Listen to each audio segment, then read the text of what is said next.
Access 21. Access 21.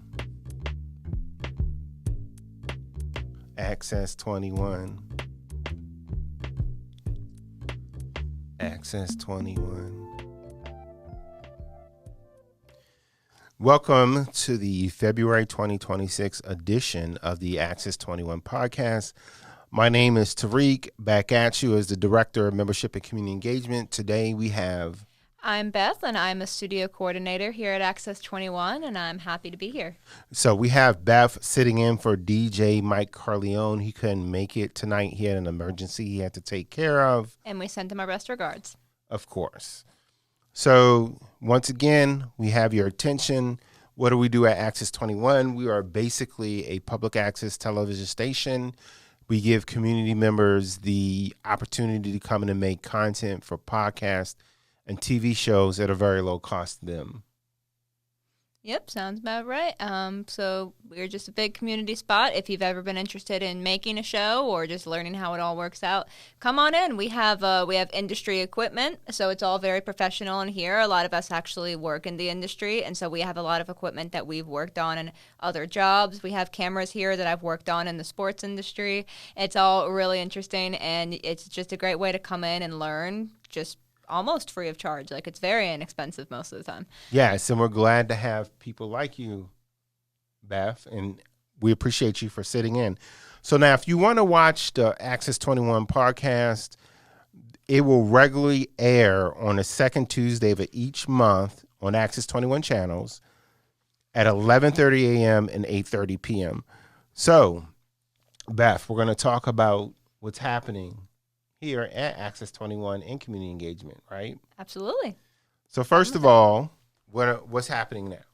What's happening now? Well, at the moment, you're planning a focus group, right? So why don't you tell us a little bit about that? Yes. So I've noticed since I've been working here that sometimes we have members who are not as engaged as they could be. So I thought, why not just have a focus group, invite some of these people who may not be as engaged to come in and give their perspective. And when they give us their perspective, we'll be able to better deal with engaging them in the future.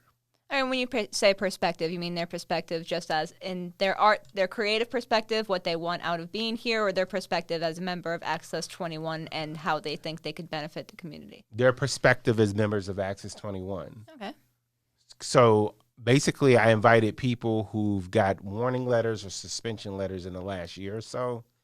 And I'm just interested in knowing like what may have contributed to them feeling or being disengaged. So once we engage them and find out how we can improve, then I think that will be a good focus group. All right. That's a good idea, because I think definitely as us as employees, it's very easy to forget that for everyone else who is here all the time, this is a hobby and it's not something that they get paid for. This is something they volunteer to do purely for the love of the game. And so I think that's very important to create a group to kind of help, not only help them with being here when life happens, but also to help us remember that they're not necessarily in our shoes and then we have that difference. Mm-hmm.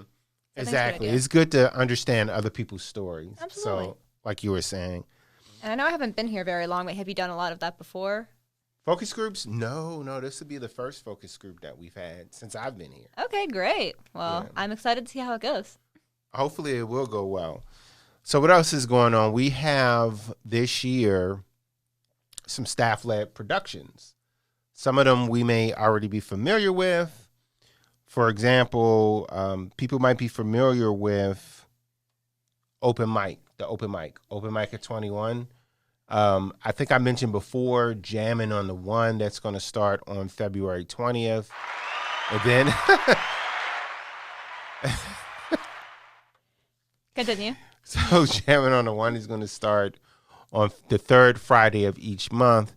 There's a couple other ones that we are going to work on a little bit later. So number one are the dropping cultural discussions. So the idea of that is there's various months like Asian American Island Pacificers month. I did not pronounce that well. Asian Pacific Islander Month. Thank you. So there's these various months like Black History Month, Asian American Island Pacificers Month. You're doing great. Well, the idea is to highlight these various months, have people from that specific culture come in, interview them. They'll talk about aspects of their culture, and then that's something we could air on Access 21. So we're going to start with the Sign of the Times band for Black History Month, where they're going to come in and talk about the history of jazz. So that should be interesting. All right, and Sign of the Times, is that a local band here? Sign of the Times is a legendary band here. All right. Legendary. They're very well known in the jazz community, and they're jazz educators. I really can't say enough about them. They're amazing. All right. Yeah. Sorry, for anyone who's listening to this audio only, I keep hitting the applause button just to make Tarik laugh. That's hilarious. So what's going to happen is we're going to start with them in February, but my understanding from the studio side is there needs to be time to prepare for things. Absolutely. So we're going to do the Sign of the Times band, and then we're going to prepare a few months ahead. So the next one will not actually be in March. It'll be in May, whatever that month is. So we have from February to May to prepare for that. And that's similar to what's going to happen with the interviewing of non-profit arts leaders, right? So the idea of that is we have all these arts nonprofits in Charlotte. Why not talk to the leaders of these nonprofits, find out more about their views and experiences in Charlotte's art scene? All right. Do you have a lot of personal experience with these groups? Because personally, I don't know a lot about them, but I do hear a good deal from the people here. You can find a lot of information about nonprofits on Share Charlotte if you ever wanted to look it up. Share Charlotte, that's a website? Mm-hmm. It's a group that it kind of like lists and encourages and provides information on various nonprofits. Okay. So I literally printed out a sheet from their website about the arts nonprofits in Charlotte. I contacted the leaders of those nonprofits, and then we have about 8 or so who have agreed to come talk. But of course, that's not going to be until May, so we kind of like got to get them prepared for May. Absolutely. And may I say, I deeply admire how much work you have put into connecting Access 21 with the local art scene in Charlotte. So let's get another round of applause for Tarik. That's hilarious. That is so funny. Deserved. That is so funny. So what else is happening here? So what else? Open Mic at 21 that I mentioned before is actually this Friday, and you produce. Yes, I am the producer of Open Mic at 21. Tarik is our lovely production manager, and I am here getting the crew together and directing and just doing everything behind the scenes, and it's been great. Shout out to Knox List, our host, and our amazing regulars. We've gotten a great group of local poets who have just been showing up pretty much every single time. And one of them is actually featuring. We have Sully Nat featuring this week, and we're really excited about it. She just came out with absolute charisma the very first time she was here. She does this great poem where at one point she says, "I've got a lot to say about this," and she pulls out an actual scroll. Like she brought a prop and she managed to hide it somewhere where none of us could see it, and out of nowhere just comes this giant scroll and she just throws it down on stage. And when I tell you, we were in the control room just cracking up. We could not get enough of Sully Net. So we very much look forward to having her as our feature this week. I personally could not be more excited. Yeah, I know Sully Net, shameless plug, from the Charlotte Poetry Festival. All right, shameless plug. So I met her there. I believe she performed at the open mic there. But somehow I met her there and heard her poetry, and I was so amazed. And then when she came to a previous occurrence of Open Mic at 21, I was so happy to see her. And then she did the thing where she pulled out the scroll.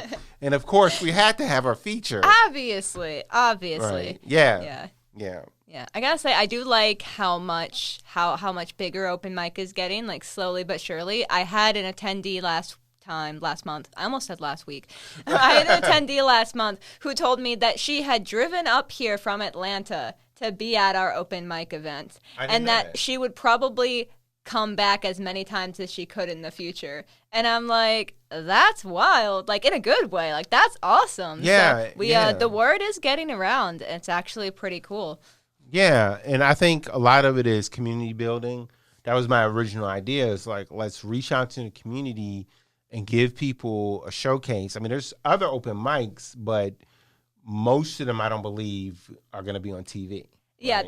that's why I always love pushing that selling point here. So every single week, if you haven't seen it, when we do open mic, Tarik and I will we'll film Tarik, or Tarik and I will get together and be on camera as a duo, and we'll say, "Hey, do you want to make your TV debut? Come down here in 2 hours." And then actually, like those videos, James told me those videos do get a good amount of views on social media, which that's amazing. Is really cool. You did say every week. Yeah, I did. Did I say every week? I gotta stop. I promise I know when my own show films, guys. I promise. I am very good at my job. Okay, so now we're in the middle of winter. In about a month, we're going to start tabling at farmers markets and festivals. So this will be the third year that we're tabling. We'll probably return to a lot of the ones that we've been to in the past. So right now, Paws in the Park in Pineville, it's like a dog-themed festival.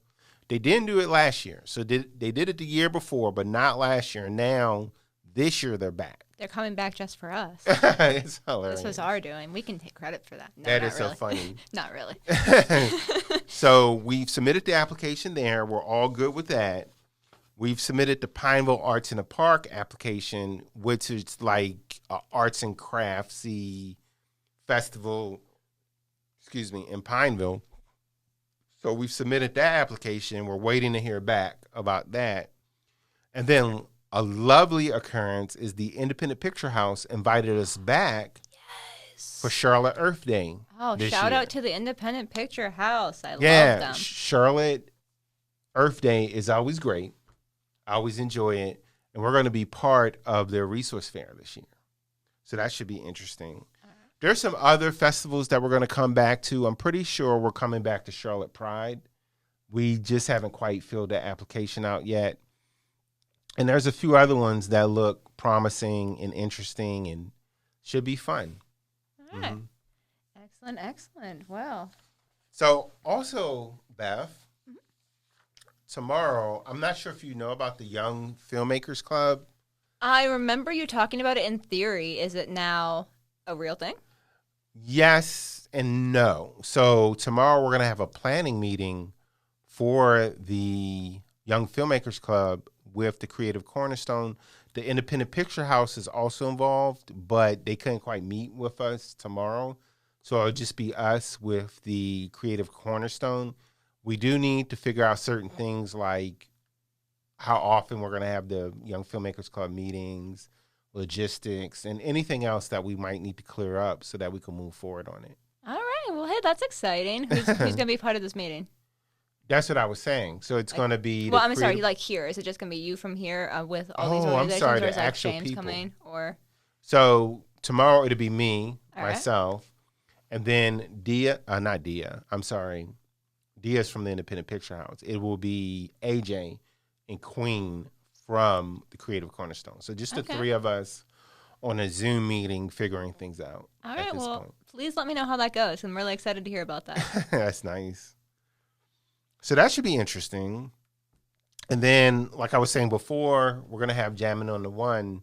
The first occurrence of that is going to be on February 20th, actually. So yay. Every third Friday of the month, unless there's like a holiday or something that interferes with that. But we'll take care of that. And I think Julia, right? I believe Julia is the producer for that one. Yeah, I've seen her do a lot of work with that. So she's rocking and rolling and ready to go. So it should be interesting. So far, we have about a handful of musicians interested. Now, if one of them brings his band with him. Will he? Yeah, I asked him, right? I don't want to say any names until we actually get people in the house. But one guy, I was like, hey, can you bring your band with you. And he said, oh, I'll look into it. Okay, fingers crossed, everyone. Yeah, fingers crossed. So if he brings his band with him, that would be amazing. Excellent, excellent. So that's pretty much what's happening here at Access 21 in community engagement. Now, there are some things that I want to work on in the near future, Beth. All right, what kinds of things? Okay, so for example, Music Production 101. Is it coming back? It's coming We're back. bringing it back. In Yeah. March. It's already on the schedule. So what's happening is it's going to be the 4 Mondays between March 2nd and March 30th of this year.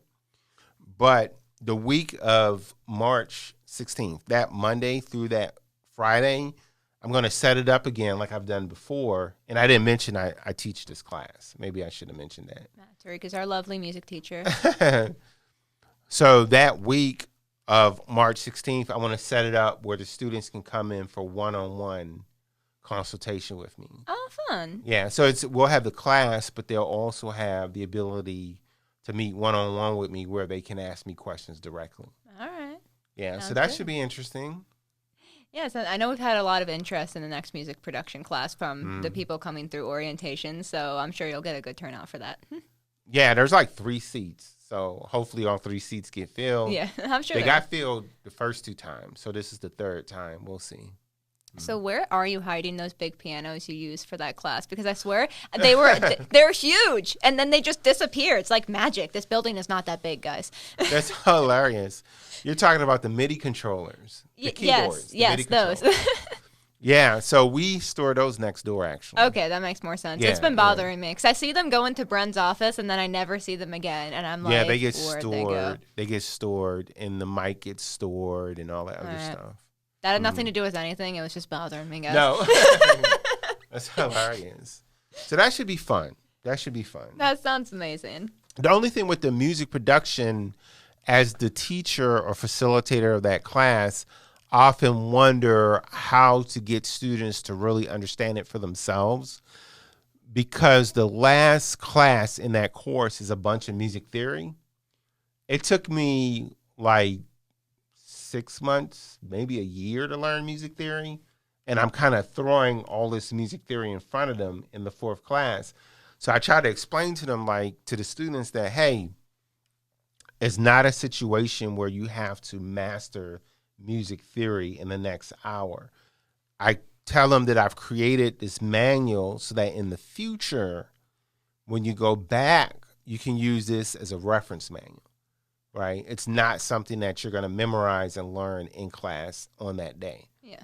So, but actually the funny thing about it, Beth, is I actually use my own reference manual sometimes. Do you really? Yeah, Hey, because nice. I'll be making a song or whatever, and then I'm like, I want to do a 1-4-5 chord progression, but I forgot what chords, because I didn't memorize like everything about music production. So I would actually literally go back to my handbook and sit there and go to that chart and figure out the chord progression. Hey, that's really cool. Yeah. I mean, it's helped me, so hopefully it will help the students as well. Oh, absolutely. And I think that speaks a lot to the dedication of the students for our classes, because we really do, like, the classes, like, they're not AP music theory. They're not AP how to make a TV show. They really are. We're teaching everything from the basic level and hoping they build themselves up. And people come in and they're really hoping to master everything because they're just that interested and they're just that dedicated. And I've always loved having students like that here. It's been great. I would say it is work to get through the training here. Absolutely. It's work, but I do see some people like really enthusiastic. They're like, hey, it's basic studio time, and that's good to see. Yeah, absolutely. Especially people who come in and they take like all of our classes. It's wonderful to see. It really is. That is great. So on another note about getting people more involved, I really want to engage the board of directors here. Okay. I want them, what's the word? Help me a little bit, right? And become a little bit more active with me. So I'll probably specifically reach out to them to see who would like to come help me table at a specific festival. Last year, Janelle from the board came.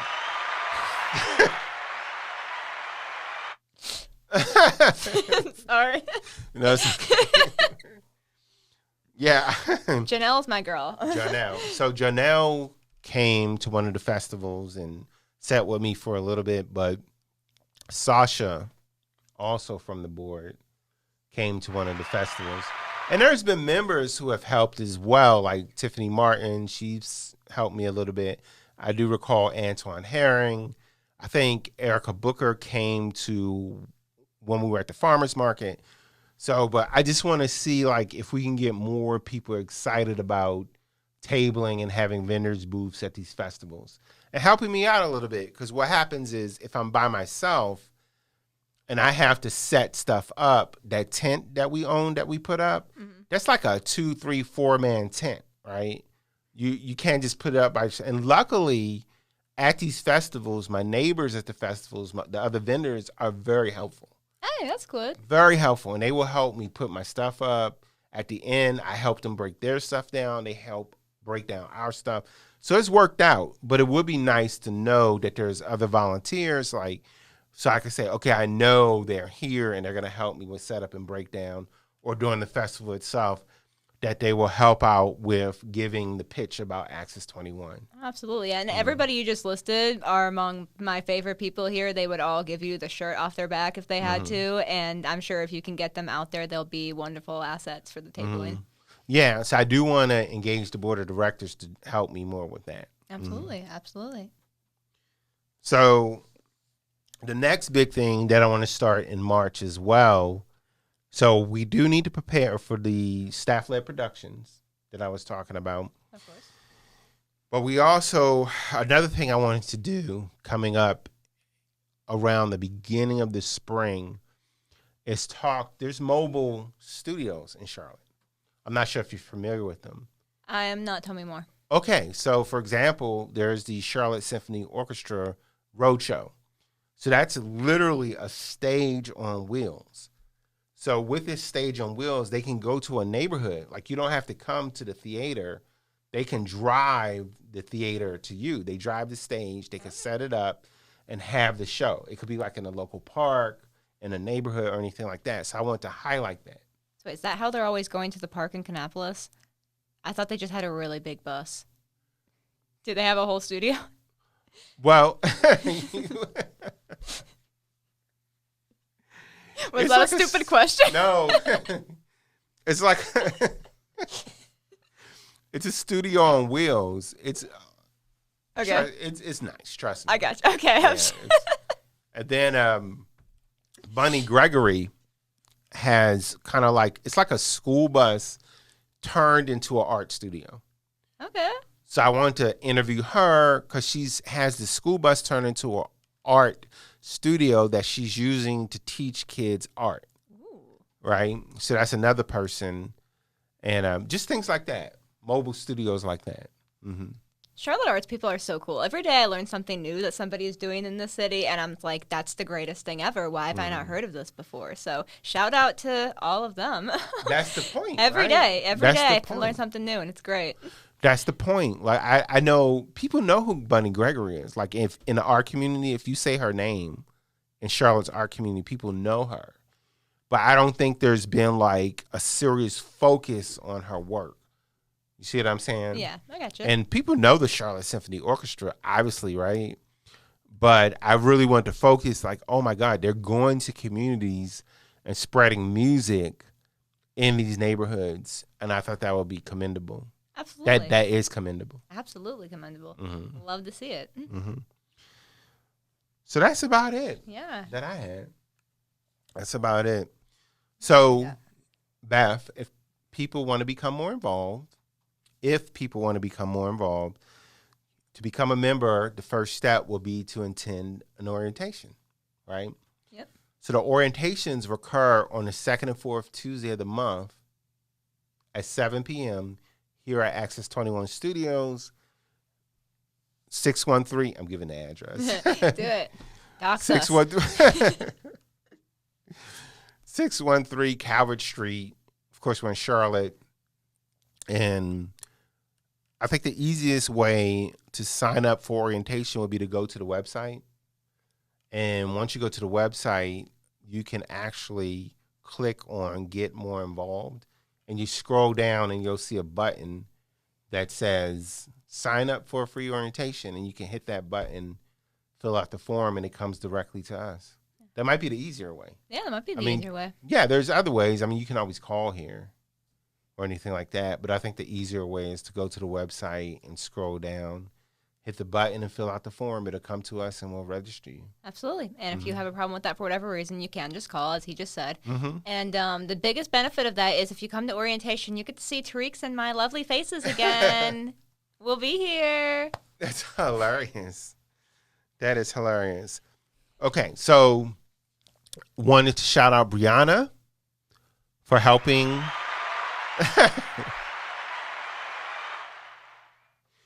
Helping produce this show tonight.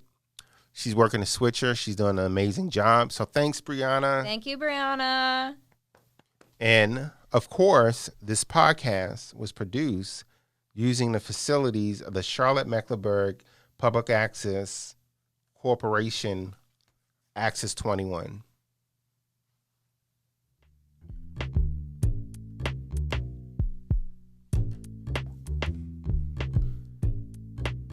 Access 21. Access 21. Access 21.